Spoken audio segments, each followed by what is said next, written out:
तुम्हें स्वयं ही संहार कर देता है। ये तीन अद्भुत कला कौशल प्रभु के हैं, इसलिए उनके कर्मों को लीला कहते हैं। अच्छा, काम तो हम भी करते हैं, भगवान भी काम कर रहे हैं, तो भगवान के कामों को तो लीला कह रहे हैं, हमारे कामों को काम कह रहे हैं। ऐसा क्यों? वो इसलिए क्योंकि हम काम भी कामनाओं में बंद कर रहे हैं, कुछ ना कुछ चाहते हैं। अरे मैया भी अपने बच्चे का लालन पोषण करती है, भले ही मैया का वात्सल्य अद्भुत है, पर कहीं ना कहीं मैया के मन में ये तो होता है कि मेरा बच्चा अच्छा बनेगा, अच्छा संस्कारित होगा, तो बुढ़ापे में मेरा सहारा बनेगा। होता है कि नहीं होता है? वात्सल्य करती है, कुछ ना कुछ हेतु है जुड़ा हुआ, पर भगवान का कोई हेतु नहीं।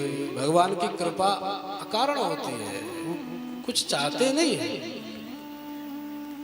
हमारे इतने अनंत पाप होते हैं कि हम तो भगवत कथा में आ ही नहीं सकते, पर आए हुए हैं, इसका मतलब हमारे प्रारब्ध कर्मों का प्रभाव नहीं है। कर्म है, प्रारब्ध भी है, पुण्य भी है, पर उतने अधिक नहीं है कि हम प्रभु की कथा सुधा पान कर सके, लक्ष्मी नारायण मंदिर में आकर के नारायण का दीदार कर सके। तो फिर ये है क्या? बोले ये है भगवान की कृपा। हमारे पुण्य हैं, पर उतनी मात्रा में नहीं है जितनी मात्रा में प्रभु की कृपा बरस रही है। और देखो, ये तो ब्रज प्रदेश है, यहाँ तो बरसात ही होती रहती है। हमारी श्री राधा रानी निरंतर प्रेम रस बरसा करते हैं। तो हमारे काम कामनाओं में बंधकर होते हैं, इसलिए हमारा काम, भगवान की कोई कामना नहीं, वो स्वयं पूर्ण काम है। आत्मारामम पूर्ण कामम निज लाभेन नित्यदा। भगवान अपनी ही आत्मा में रमण करते हैं, इसीलिए भगवान के कर्म नहीं, लीला होती है। महाभारत का युद्ध आप जानते हैं, पांडवों ने भी युद्ध किया धर्म की ओर से। किस लिए? ताकि धर्म की विजय हो। हमारा जो संकल्प था, जो हमारा प्रण था, वो पूर्ण हो जाए। और जरा भगवान से पूछा जाए, आपने क्यों युद्ध किया? आपने क्यों सारथी बनना स्वीकार किया? बोलो, क्या भगवान का कोई हेतु था? तो किसी ने कहा भगवान धर्म की रक्षा के लिए आए थे। बोले ना, भगवान को धर्म की रक्षा के लिए रथ स्वयं दौड़ाने पड़े। अरे जिन प्रभु के तो संकेत मात्र से सृष्टि का सृजन हो रहा है, पालन हो रहा है, संहार हो रहा है, क्या उन प्रभु को धर्म की रक्षा के लिए रथ दौड़ाने पड़ेंगे? नहीं, भगवान की कोई कामना थी नहीं। भक्त के वश में होकर के अर्जुन ने चाहा कि प्रभु आप मेरे सारथी बनो, सो भगवान बनो।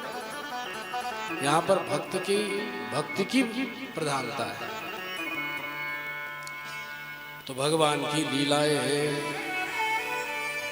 तो किसी ने कहा कि भगवान के काम भी बता दिए, भगवान का स्वरूप भी बता दिया। तो ये पुलिस वालों से हम जान पहचान क्यों बढ़ाते हैं? क्यों? हमें पता है इनके एक लाठी चार्ज होते ही सब अगल बगल से दूर भाग जाएंगे।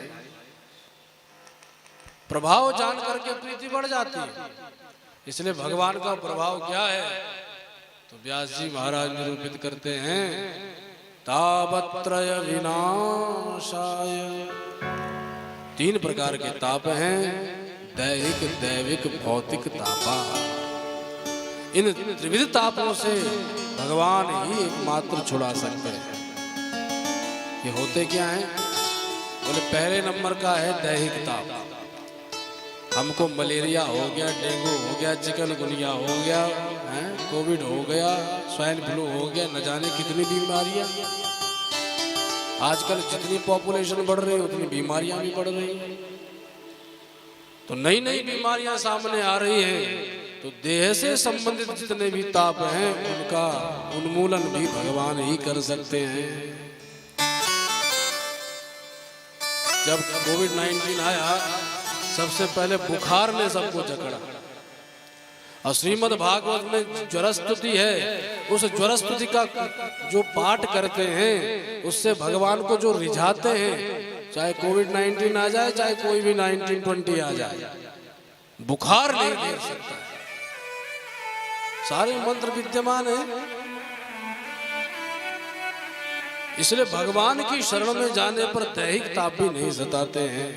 दैहिक दूसरा है दैविक, देवताओं के प्रकोप से जो हमें मिलता है। शनि की 7.5 लग गई, राहु महादशा में आ गया, केतु महादशा में आ गया या अंतरदशा में आ गया, अब परेशान होकर के घूम रहे।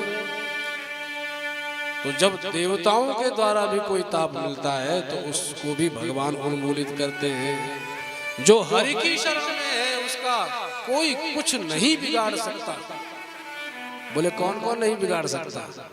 श्रीमद् भागवत महात्म्य में ही निरूपण है कि न प्रेतो न पिशाचो वा राक्षसो वा सुरूपी वा भक्ति युक्त मनस्कानां स्पर्शनेन प्रभुर्भवे। न प्रेत न पिशाच न देवता न असुर न दानव न मानव, कोई कुछ नहीं बिगाड़ सकता जिस पर हरि की कृपा है। इसीलिए भगवान की शरण में जो जाते हैं उनको न दैविक ताप सताते हैं न दैहिक ताप सताते हैं। और तीसरा है भौतिक ताप। भूत प्राणियों के द्वारा जो जन्य ताप है वो भी भगवान की कृपा से दूर हो जाता है। राह में चलते चलते किसी से कहा सुनी हो गई, और मंदिरों में तो प्राय होती है, जरा धक्का मुक्की लग गई है, तू धक्का क्यों मार रहा है?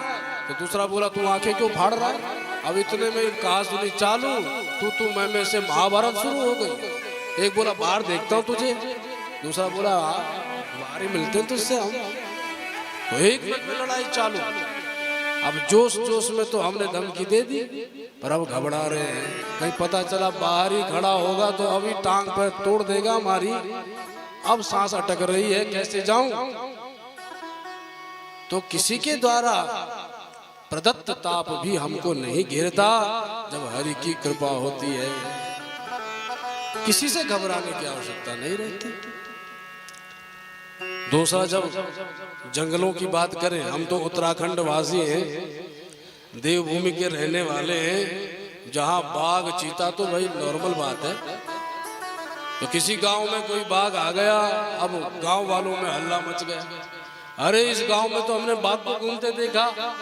अब रात भर हमारी सांस अटक रही है, कहीं बाघ यहाँ से न निकल पड़े, वहां से न निकल पड़े, पता चला हमें ही नाश्ता बना के खा गया। तो महाराज हर समय हमें भय सता रहा है, और अगर हरि की कृपा है, हरि को आप भजते हो, तो बाघ भले ही सामने आ जाए, आपका बाल पाटा नहीं कर सकता है। इसलिए भौतिक ताप भी नहीं सताते हैं। तो भैया आपने सब कुछ बता दिया, प्रभाव भी बता दिया, स्वरूप बता दिया, कार्य बता दिया। अब बताओ वो परमात्मा है कौन, क्या नाम है उसका? तब उस परमात्मा का नाम लिया गया। कौन है वो? श्री कृष्ण।